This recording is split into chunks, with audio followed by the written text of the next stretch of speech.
മോനെ, നിനക്കൊന്നും തോന്നരുത്. അവളുടെ സ്വഭാവം അറിയില്ലേ?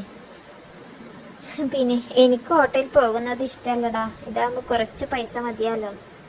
ഇപ്പൊ തന്നെ എൻ്റെ കുട്ടി എനിക്കും വേണ്ടി എത്രമാത്രം കഷ്ടപ്പെടുന്നുണ്ടെന്ന് അറിയോ? പാവാ. മോനെ ഇങ്ങനെ കഷ്ടപ്പെടുത്തുന്ന ഞാൻ ക്ഷമ ചോദിക്കുന്നു. എൻ്റെ പൊന്നാര അബ്ദുക്ക, ഞാൻ അവളെ ഒന്ന് ചൂട് കയറ്റാൻ വേണ്ടി പറയുന്നതല്ലേ.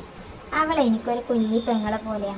പാവം, അത് കളിച്ച് നടക്കുന്നുണ്ട് എന്നുള്ളൂ. അതിൻ്റെ ഉള്ളു മൊത്തം നീറ. ആ മോനെ, ബസ് വിട്ടോ, പോട്ടെ. റൈറ്റ്. അവൾ ഉറക്കെ വിളിച്ചു പറഞ്ഞുകൊണ്ട് വാപ്പയുടെ അടുത്ത് വന്നിരുന്നു. എന്നും ഹോസ്പിറ്റലിലേക്ക് പോകുമ്പോൾ ഉള്ള കാഴ്ചയാ. അവർ എന്നും വിഷ്ണുവിൻ്റെ ബസ്സിലാണ് കയറി പോകാറ്. മായയുടെ ഭർത്താവ്. വിഷ്ണു സ്റ്റാൻഡിൽ നിന്നും ബസ് ഓടുകയാണ്. വിഷ്ണു അവരെ ഹോസ്പിറ്റലിൻ്റെ മുന്നിൽ ഇറക്കി കൊടുത്തു. മോളെ സൈനു, ഇതുകൂടി കയ്യിൽ വെച്ചോ. അവൻ പേഴ്സ് ഒന്ന് പുറത്തേക്കെടുത്തു.